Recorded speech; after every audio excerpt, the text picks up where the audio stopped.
ना अगोदरच सांगितलं होतं तुम्ही तंबाखू काढा, पण 27 तारखेच्या आत 26 जानेवारीच्या आत तुम्ही तुमची झाकून ठेवा. कारण की मी म्हटलं ना, राज्यामध्ये 26, 27 आणि 28 जानेवारीला काही भागात पाऊस येणार आहे, म्हणून हा अंदाज सर्व शेतकऱ्यांनी, महाराष्ट्रातल्या सर्व शेतकऱ्यांनी लक्षात द्यायचा. मग राज्यात पाऊस कुठं पडणार आहे? राज्यात 26 जानेवारी 2026ला राज्यामध्ये सोलापूर जिल्हा, अक्कलकोट, त्याच्यानंतर जत, सांगली, पंढरपूर, कोल्हापूर, सातारा, त्याच्यानंतर कोकणपट्टी, त्याच्यानंतर धाराशिव जिल्हा, लातूर जिल्हा, बीड जिल्हा, त्याच्यानंतर कर्जत, जामखेड, कडा, आष्टी, अहिल्यानगर, त्याच्यानंतर पुणे, इकडं जुन्नर, इकडं ही पट्टा असत, नाशिक, उत्तर महाराष्ट्राकडे असा, म्हणजे 26 तारखेला संध्याकाळी मध्यरात्रीच्याला पावसाला सुरुवात होणार आहे. म्हणून हा 26 जानेवारीचा सर्व शेतकऱ्यांनी लक्षात द्यायचा. राज्यातल्या सर्व शेतकऱ्याला सांगू इच्छितो की तो पाऊस लगेच 27 तारखेला पुन्हा थोडा पुढं सरकेल, त्याच्यानंतर ते थोडा मराठवाड्याकडे येईल आणि इकडं खामगाव घाटाच्या खाली इकडं नंदुरबार, धुळे, जळगाव तिकडं जाईल, त्याच्यानंतर अकोल्याकडे जाईल, शेगावकडे जाईल, आणि तसा तो पाऊस इकडं पूर्व विदर्भाकडं 28 तारखेला जाईल. पण हे पाऊस सगळीकडे जास्त सर्व नाही पडणार, फक्त काय होणार आहे, काही भागात पडणार आहे, पण पाऊस पडणार आहे. त्याच्यानंतर राज्यातल्या सर्व शेतकऱ्याला सांगू इच्छितो, जनता कांदा असं तुम्ही 26 जानेवारीच्या दुपारपर्यंत तुम्ही कांदा तुमचा झाकून ठेवा. कांदा, त्याच्यानंतर तंबाखू देखील तुम्ही झाकून ठेवायची. ज्यांचं मका काढली असेल तर त्यांनी मका देखील झाकून ठेवायची.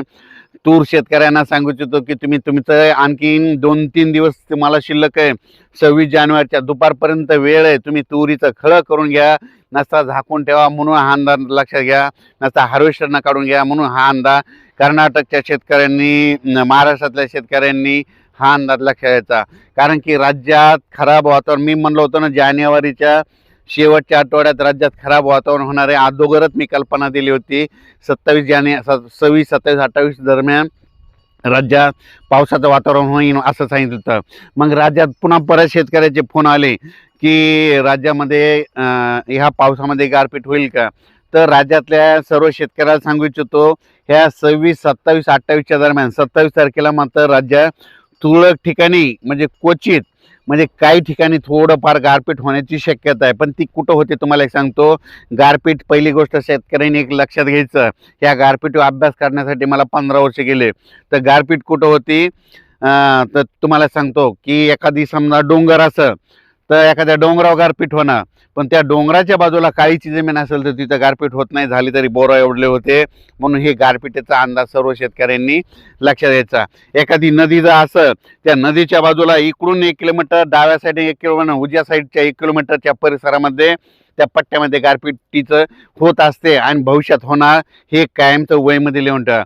त्याच्यानंतर एखादा कॅनल असं, कॅनलच्या बाजूला डाव्या बाजूने 1 किलोमीटर नाही, उजव्या बाजूने 1 किलोमीटरच्या पट्ट्यामध्ये आता भविष्यात गारपीट होऊ शकते, म्हणून हे एक वहीमध्ये लिहून ठेवा. भविष्यात कधी जरी झालंय, समजा आतापासून 15-20 वर्ष, तर झाली गारपीट तर कुठं होणार, एक तर डोंगरावर होणार, नदीच्या बाजूला होणार, कॅनलच्या बाजूला होणार. एखादं तळ असेल तर तुम्हाला एक उदाहरण सांगतो. हे आमचं इथं एक आपलं याचं तळ आहे, आपलं दुधना धरण आहे.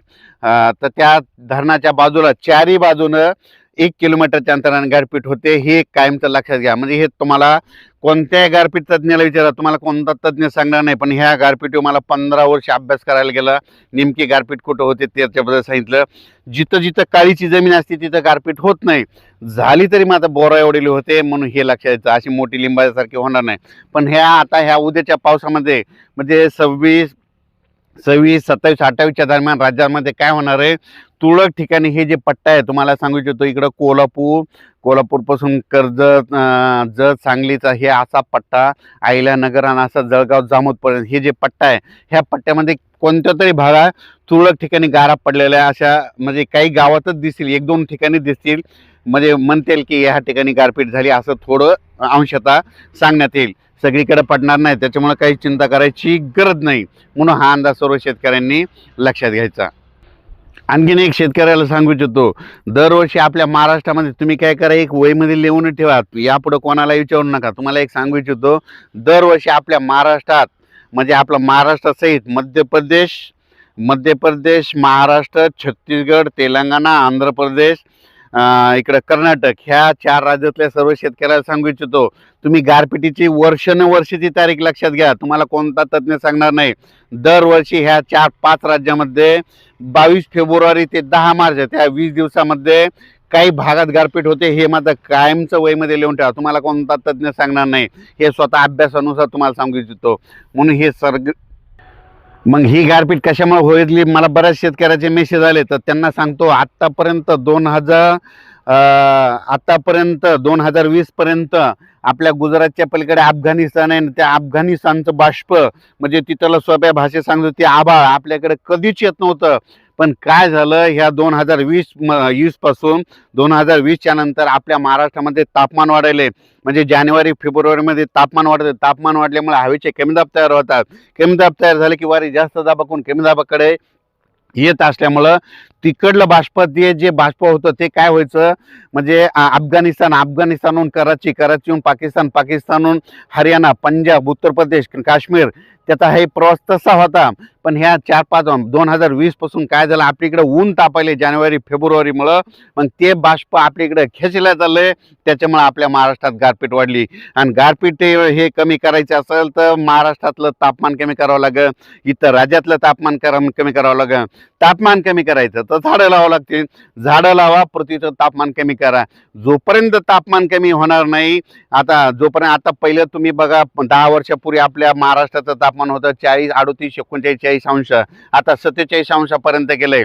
आणखीन भविष्यात 1-1 अंशानं वाढायलंय. जोपर्यंत हे तापमान वाढत नाही, तापमान वाढल्यामुळं 2 फायदा, एक फायदा झाला आणि एक नुकसान झालं. मग एक फायदा कोणता झाला, तर महाराष्ट्रातला पाऊस वाढला. इतका वाढला की कमी कालावधीत जास्त पाऊस पडणार. हे असं गणित वर्षानुवर्षाचं राहणार. म्हणून हे खास करून सगळ्या शेतकऱ्यांनी वर्षानुवर्षाचं लक्षात घ्यायचं. जोपर्यंत तापमान कमी होणार नाही तोपर्यंत हे गारपिटीला सामना जावं लागणार आहे, अतिवृष्टीला सामना करावा लागणार आहे. म्हणून हे सांगू इच्छितो. आणि गारपिटीचं सांगायचं झालं तर शेतकऱ्याला सांगू इच्छितो, दरवर्षी महाराष्ट्रामध्ये 22 फेब्रुवारी 10 मार्च त्या 20 दिवसात गारपीट होती. फक्त एका भागातच होती. उदाहरण सांगतो, हे आज आमचं गुगळी धामणगाव, समजा परभणी जिल्ह्यात एका भागात झाली तर पुढच्या वर्षी लगेच दुसरा जिल्हा पकडेती, तिसऱ्या वर्षी तिसरा जिल्हा, चौथ्या वर्षी चौथा. गारपीट काय करते, दरवर्षी भाग बदलत राहते. म्हणून हे अंदाज सर्वप्रथम सर्व शेतकऱ्यांनी लक्षात द्यायचा. आतापर्यंत बऱ्याच मी माझ्या जिथं व्याख्यान होतं तिथून मी सांगतच असतो शेतकऱ्यांना गारपिटीबद्दल कुठं होती, कशी होती. पण मुद्दा म्हणून खास करून हे शेतकऱ्याची शंका दूर करण्यासाठी ह्या अंदाजामध्ये सर्व शेतकऱ्यांना सांगितलं आहे. तर राज्यातल्या परत शेतकऱ्याला सांगू इच्छितो की राज्यामध्ये 26 जानेवारी 27 आणि 28च्या दरम्यान राज्यात दररोज 26 तारखेला एका भागात, 27ला दुसऱ्या, 28ला तिसऱ्या भागात म्हणजे पाऊस तुरळक ठिकाणी पाऊस येणार आहे. सर्वदूर पडणार नाही, पण काही ठिकाणी तुरळक थेंब देखील